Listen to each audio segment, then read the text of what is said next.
Hello, this is your host, Todd Lewis of the Praise of Folly podcast, episode 35 of the Church Fathers. This is what I should have read last week, chapters 101 to 110 of the Dialogue with Trypho. But we're here to fix that. And I'm again joined by Logos. So let us start with what we have. Chapter 101 of the Dialogue with Trypho. The psalmist predicts that Christ would be saved by God the Father, that the phrase "I am a worm" indicates the indignities he would suffer, Christ would suffer, be mocked, and vindicated by God the Father. 102. Christ would take hope in his mother and be beset by the bulls of Bashan. The hope in his mother was Christ commanding Joseph to take the child to Egypt for safety. Why not have God just kill Herod, the Jews might ask. In that case, why didn't God just stop the serpent in the garden? But God gave men and angels free will. God created a set of conditions under which he is in control, but allows for the interplay of free choices of angels and men.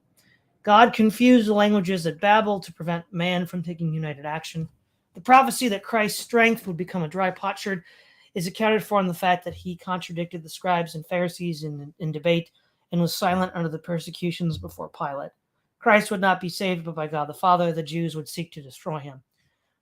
Okay, so a couple things I think that are really interesting right now is the prophecy that Christ would hope in his mother. Now, if Justin were a actual Roman Catholic, we all know exactly how he would read that passage of the Psalms.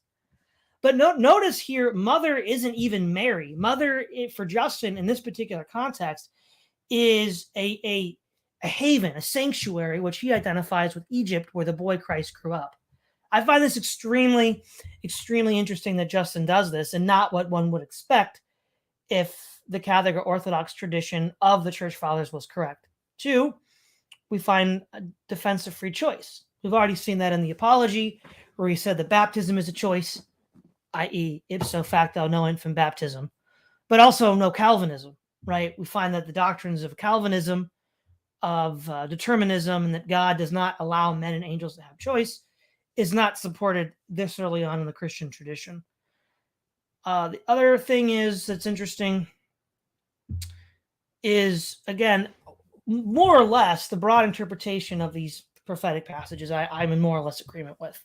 These are pretty standard by the numbers Christian interpretations of Christ from Isaiah and the Psalms that we all more or less get. I don't think that that's necessarily super interesting. What are your thoughts, Logos, on these first 2 chapters? The only thought I have is I'm trying to figure out how to word this best. A lot of these hinge on particular matters of fact events from Jesus' life. Now we're not even getting into like the miracle territory. We've talked about like the arm lock that the Christian has the Jew in with regard to certain miracle claims. But these are like matters of fact. So Christ, say, arguing with the heresies and beating the Pharisees at their own argument was in accordance with some prophecy or other. So the question I have now is, what was to stop a Jew at the time from saying, like, well, this guy didn't really exist and he didn't do the things you guys are saying they did? Now, it's one thing to say I doubt the miracles, because that doubt goes all the way down. But now we're getting into like matters of fact disputes. Are there any historical records of the time of matter of fact disputes? Well, okay, so, and matter of fact disputes can be of 2 kinds at least. 1, did Christ exist at all? Or 2, more narrowly, yes, Christ did exist, but did he do the things that the Christians say he did? So for example, even today, someone like a Bart Ehrman would admit that Christ existed. So in that matter of fact, he agrees, but then he would disagree about the attributions of all the things that Christ did. 2 Jewish sources, which, well, I guess were at least before and or contemporaneous with Justin, would be the Antiquities of the Jews by Josephus. He does not deny the historicity of this person called Christ.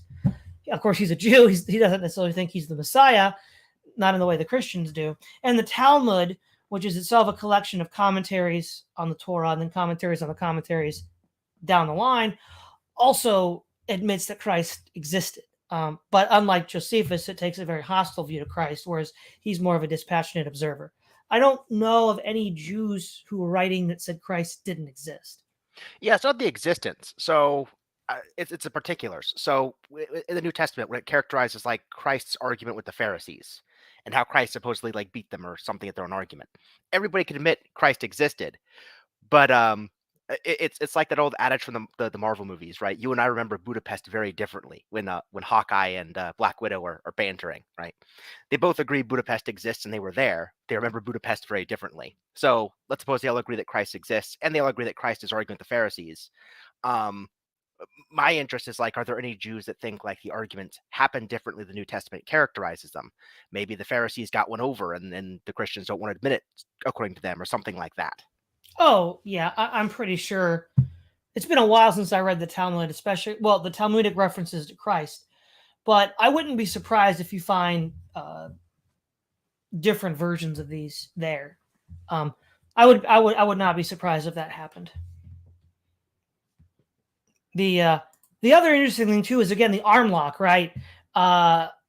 So Justin is sort of preempting the idea. Well, why did God allow Herod to kill all these all these firstborn Jews in the first place? And then he's like, well, then why didn't God just stop Satan in the garden? So he's sort of like, again, he's got that arm lock on Trypho there. So that's interesting. Yep. Okay, 103. Who are the bulls that encompass Christ around? The Pharisees, scribes, and teachers who surrounded him on the Mount of Olives. The fat bulls and calves are the Pharisees and their students. The Pharisees are the bulls and their students. The calves is inasmuch as a bull begets calves. No man assisted Christ. Herod is the roaring lion because he wanted to kill all the firstborn of Judea. After Herod's death, Joseph, Mary, and Christ returned to Judea. Satan is also a roaring lion. He is called the serpent by Job and Zechariah. The Hebrew word for the devil is satah, apostate, and nas, serpent, i.e. Satanus. Okay, this is again where Justin doesn't make it. So the Hebrew word for Satan, or for the devil, is Satan, which means adversary, not apostate. And the Hebrew word for serpent is nahas or tanin, not nas. So unless he's doing some sort of abbreviations, that's not technically how the Hebrew breaks down. And we've already seen Justin fumble with some Old Testament passages quite a while ago. So the Hebrew wasn't really... I'm going to step out of the reading list a little bit real quick. The one church father who did know Hebrew rather well was Jerome. And he's the one that translated the Bible into Latin with the Vulgate. So he knew it better than most other of these church fathers. So there is that, but Jerome was much later. Christ was tempted by Satan the serpent, sweated drops of blood, and was broken for our sakes, thus fulfilling prophecy. 101. Christ would be surrounded by dogs and have lots cast for his garments, as is shown, and the testimonies of the apostles, the Gospels. Now, what's interesting here in 101, he's making a direct reference to the Gospels. So far, he barely mentions the Gospels because he wants to make a case from the Old Testament. So I think what we're seeing here is a somewhat inevitable shift, right? Once you've gone through all the backlog of the prophets, David, Isaiah, Moses, Jeremiah, you're going to actually have to get to the Gospels at some point. Now, they're not going to hold the same weight for a Jew, but I think this is just a part of a natural progression. What do you think, Logos? Well, I think if you get down to brass tacks, at the end of the day, it's not going to matter too much, because when it's going to come down to things like, did Christ do X, Y, and Z to fulfill the prophecies? Ultimately, you're going to have to rely on the Christian sources of the autobiography, or not autobiography, the biography of Christ as written in the Gospels. So even if you appeal to Old Testament prophecies to establish that Christ has fulfilled those via appealing to matters of facts, events, miracles, and so on, you're going to be quoting like Matthew, Luke, John, whatever, even indirectly, to show that here's a prophecy and here's how Christ met the prophecy. And so eventually, like, quoting the Christian Gospels is just going to be like, okay, we're already kind of doing it. Well, let's just go whole hog anyway. Yeah, because that's always going to be an implied argument, and you might as well just make it explicit for the sake of sincerity. 105, that Christ would suffer, die, and be born of a virgin is shown in the memoirs of the apostles. Justin makes a strange comparison to the horns of the unicorn at a cross, which he explained in an earlier section. Again, I don't think that's a little sus. Also, I think what's interesting is this translation is an English translation in the 19th century using the King James Bible, which already had the mistake of translating oxen as unicorn. So regardless whether it's the horns of an ox or the horns of a unicorn, I think Justin's on pretty weak ground here for saying, oh, that's the cross, bro. Moses holding his arms out, yeah, that's totally the cross, but not animal horns, I don't think. Justin states, but does not demonstrate that the soul of Samuel is summoned by the witch of Endor rather than a demonic cheat. So yeah, it's interesting. It sounds like he's appealing to a proof he already made, which he didn't make. I agree, though, with Justin that the witch of Endor did summon the spirit of Saul, or at least was allowed to. Let's see. The point is to argue that souls continue in a conscious fashion after death. One ought to prepare oneself for death, see Luke 23:4-6. Justin argues that this ought to be done in order to confirm your salvation. Justin believes that Christ stated one's righteousness must exceed the scribes and the Pharisees. So what's a little interesting about that is 105 is, where were we? 105.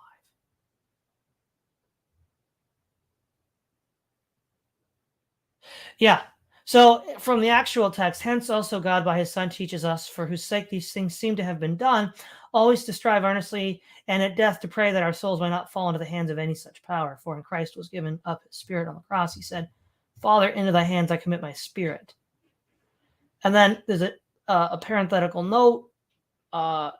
Seilberg proposes to strive earnestly to become righteous and at death to pray. So there's this idea that we don't see a lot with Christians today, and it's not just a Protestant thing or a Catholic thing. They all sort of do it today. That you can just sort of coast. Whereas Justin's like, no, you can't just coast. And then he quotes Christ saying that you have to be more righteous than the scribes and the Pharisees. So he's raising the bar quite a bit higher than most people would today.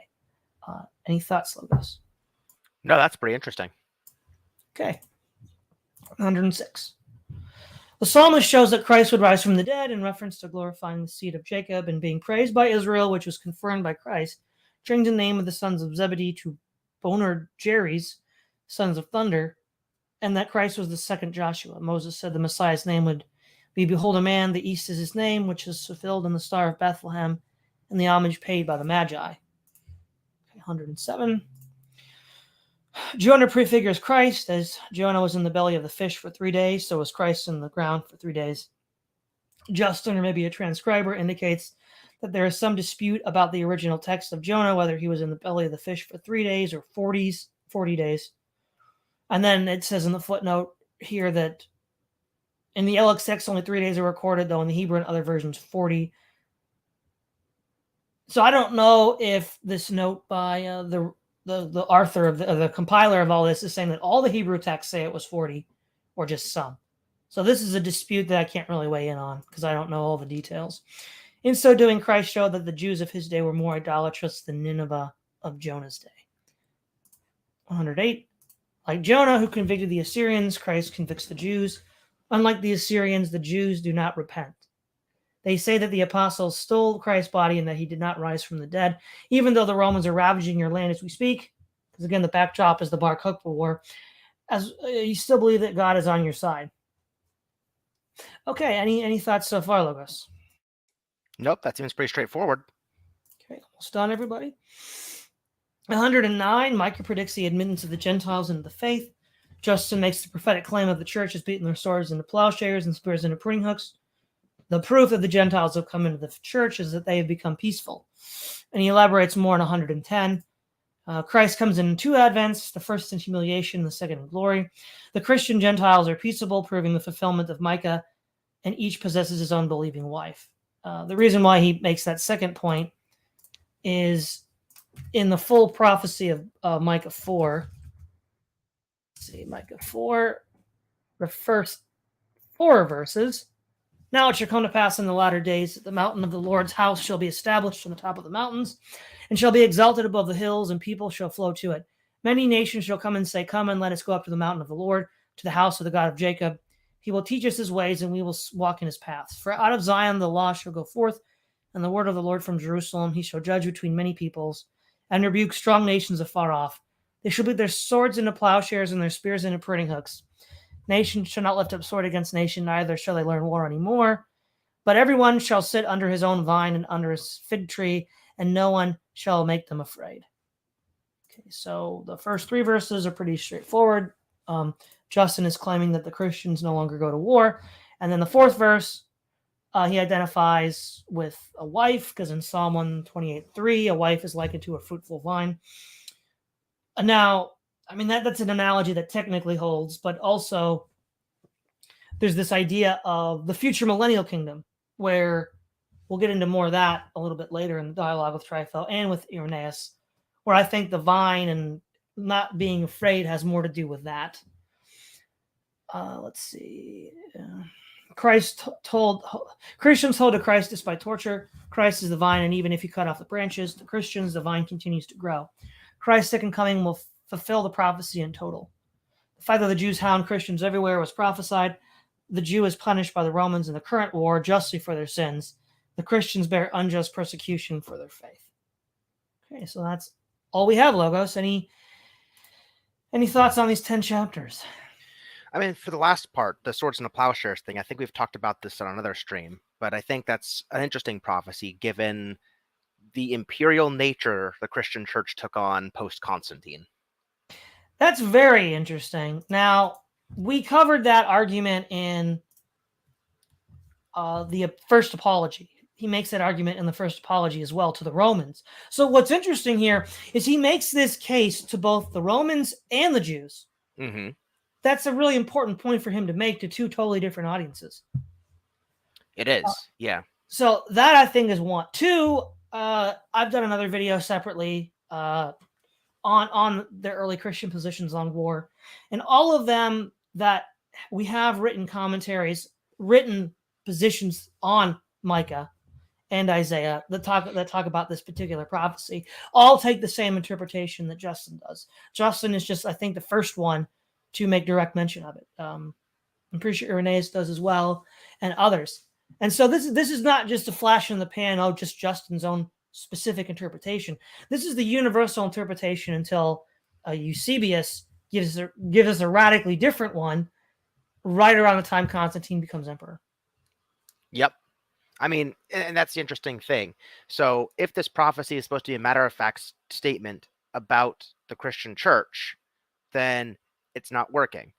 If it's a commandment about what the Christian church ought to do, then Constantine and onward are just wrong. Yep. If it is a matter-of-fact prophecy about what is to come, then the prophecy is not yet verified, because it won't be verified until the thing happens. So the way that this prophecy was understood, okay, is that there's a sort of like now and not yet moment. So in the sense with the millennial kingdom, and again, we haven't really got to Justin and Irenaeus take a deep dive into that idea of the 1,000-year reign of Christ, and we'll get to that eventually. Right. That's when all this happens in the really big, spectacular way.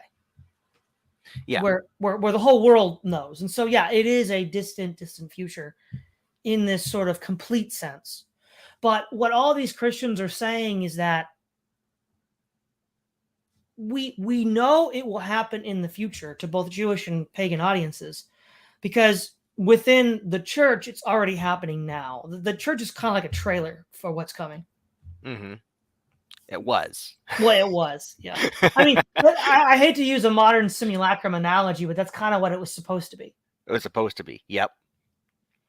And I mean, to its historical record, it does have some checks on it, like in the Nordic countries, when they used to be all raiding Vikings and stuff, they Christianized and suddenly they're peaceful farmers or whatever. So I mean, that there's precedent for thinking Christianity has this kind of power. The question is whether or not this prophecy is a statement on what the church is supposed to be like. Well, I think from the writings that we have, and if you want to see a more direct reference, I have on the playlists, I have a 3-episode series on Christian non-resistance where I go into all the arguments that were made by these guys. They understand it to be normative. Like, if you are the church, you should do this. Got it. Now, yeah. And again, as you pointed out, Logos, this is a matter of historical record, not speculation. Yep. And then the obvious follow-up question, Logos, is why is this public record, not public knowledge? I mean, that's a good question. Now, for the vast majority of people, it's just straight up ignorance. You know, I mean, I know, Logos, you're going to cringe, but I'm going to make a Rothbard quote, at least a mixed one. It's no crime to be ignorant of church history because it's a very arcane field of study, but to have a loud, vociferous opinion on it without doing the research is. Yep. Now, I mean, from my experience. Oh, sorry. Go ahead. Because I substituted church history for economics, but sure, the point still holds. The point still holds.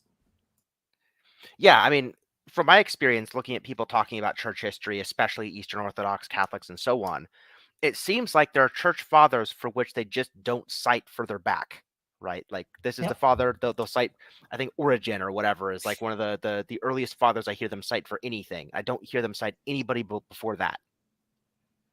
Oh, I've heard them cite Justin once in a while. When I went to college, I had a Catholic professor of philosophy. He would cite Justin, but only in a very selective, unfair way. Because, by the way, we're almost finished with the dialogue with Trypho, and the two apologies in the dialogue with Trypho are the completely undisputed works of Justin. There's some that are disputed and some that are known to be forgeries.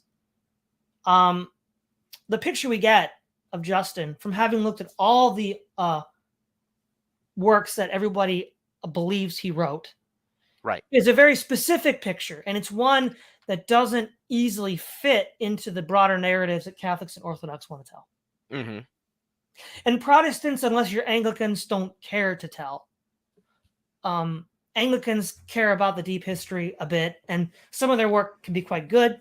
I remember reading some vintage Anglicans from the 17th century arguing against the practice of worshiping images, going back to the earliest church fathers. So some of them did this, but again, selectively. They didn't talk about war like this. And most other Protestants just don't care. Yep. And I think this gets back to the point you and I had come to a conclusion with a little bit earlier in the series. At one time, there were Catholics that read these works, but at this point, I don't think they do anymore. It's just, trust us, we're the church. Mm-hmm. I was like, well, I don't. And if you're going to make historical claims, then they better check out.